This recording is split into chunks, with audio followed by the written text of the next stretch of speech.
आता असं अक्षरशः मला तर वाटतंय की मी जाऊन कुणाला मारून येऊ अशी माझी इतकी वेदना मला सहन होत नाही. काय केलं होतं आम्ही इतकं पाप ते आमच्यावर हे वेळ आलेली आहे आज.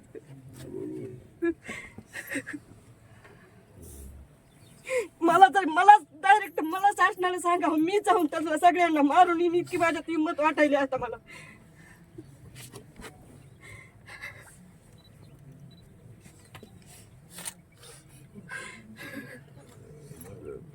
एवढं माझ्या लेकरानं काय केलं कुणाचं.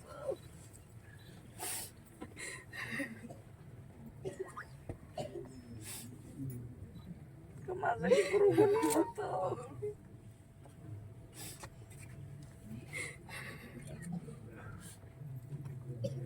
मी स्वयंपाक केला माझ्या लेकराला जेवायला सोमवार चढायला.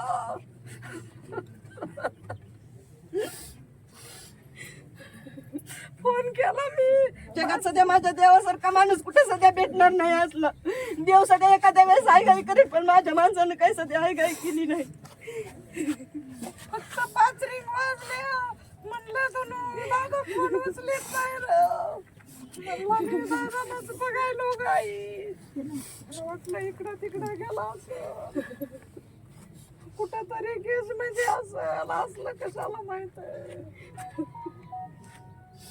मला माहित असतं तर माझं गाव केवढं भरलेलं आहे. कुणाला तर सांगत होते जा म्हणत होते. काय करू एका आर्मीचं कसं पाडच नेलं या लोकांना.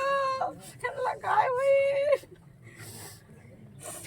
तरी बी म्हणलं काहीच नाही ना. कसं माझं वासरू नेलं. आमच्या त्या आईने काय करायचं आणि त्यांच्या बायकोनी काय करायचं आता. न्याय जरी मिळाला तरी समाधान वाटत नाही. पण अजूनच कशात काहीच नाही ना. एवढे दिवस न्याय पाहिजे. तसंच करून सगळ्याला पाहायला भेटायला पाहिजे. आणि आम्हाला संरक्षण दिलं पाहिजे. हे लेकर मी कसे सांभाळू. माझं लेकरू कसं सांभाळू. हिचे लेकर कसे सांभाळू. माझा म्हातारा नवरा मी कसे सांभाळू. तुम्ही काय ती बघा पटकन तात्काळ हे करा. आरोपी अटक झालेच पाहिजे आणि ह्यांना न्याय मिळालाच पाहिजे. दुसरी कशाची अपेक्षा नाही फक्त न्याय पाहिजे. माझे सगळेच बंधू बहिणी आम्ही किती दिवस झाले इथंच राहते. आज प्रत्येक गावात तुम्ही जाऊन विचारा त्यांच्याबद्दल वाईट कोणी सांगणारच नाही. सगळे चांगलेच सांगणार. गावात सगळे माझेच होते. बाकीच्या शेजारी जाऊ सगळे माझेच होते. मला एक पण लोकांचा माणूस नव्हतो. साहेब नुसतं प्राजक्ता माळ्यावर एक स्टेटमेंट केलं तर 100 लोक बोलते. एवढा मोठा जीव गेला तरी त्याच्याबद्दल हे लोक लाज नसल्याने बोलत नाही. फक्त एकच वाक्य वापरलं दस साहेबांनी त्याचा इतका इशू केलाय आणि 21 दिवस झाले माणूस मारून त्याचं काय कोणाला पडलेलं नाही. काय करायचंय. कसला महाराष्ट्र काही सवय नाही लोकांच्या. कसले पोलीस आहेत कसले सीआयडी आहेत कसं सापडा ना कुणी. न्यूजवाले म्हणते आज सिलेंडर होणार आहे शरण येणार आहे म्हणजे पोलिसाला माहिती ते कुठं बसलेला आहे त्याला अटक करीत. तुम्ही सांगा पोलिसापासूनच एवढं झालंय म्हणायचं. यांना फिर्याद घेतली नाही माझ्या लेकराची त्यावेळेस यांना सगळं माहित आहे. एवढं होतं त्या दिवशी अट्रॉसिटी घेतली असती तर एवढं प्रकरण वाढलं नसतं. अहो त्यांना इकडची तर दिशा दाखवायची किंवा काहीतरी करायचं ना. त्याला तर त्याचं नावच गायब केलं. पोरं सुद्धा पळाली दुसऱ्या दिशेने अहो कसं आहे माझ्या बाया सुद्धा पळू शकल्या असत्या.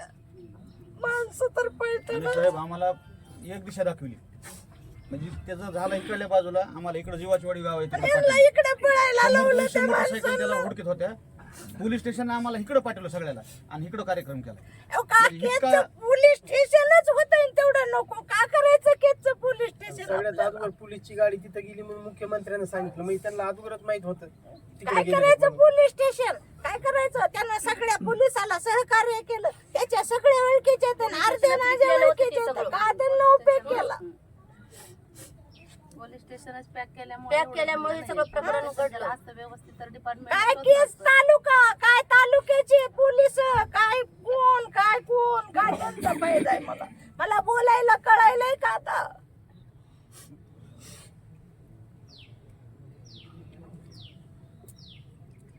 पहिल्यापासून म्हणतो आम्ही त्यांचे फोन कॉल चेक करा, फोन कॉल ते चेक सुद्धा करा. रेकॉर्ड पहिल्या असतात. दिवसापासून म्हणतो आम्ही. आता तुम्ही सगळ्याचे चेकच करा, काय असतील ते आमचे बी करा त्यांचे बी करा, फक्त चेक करून येऊन सगळं कळते.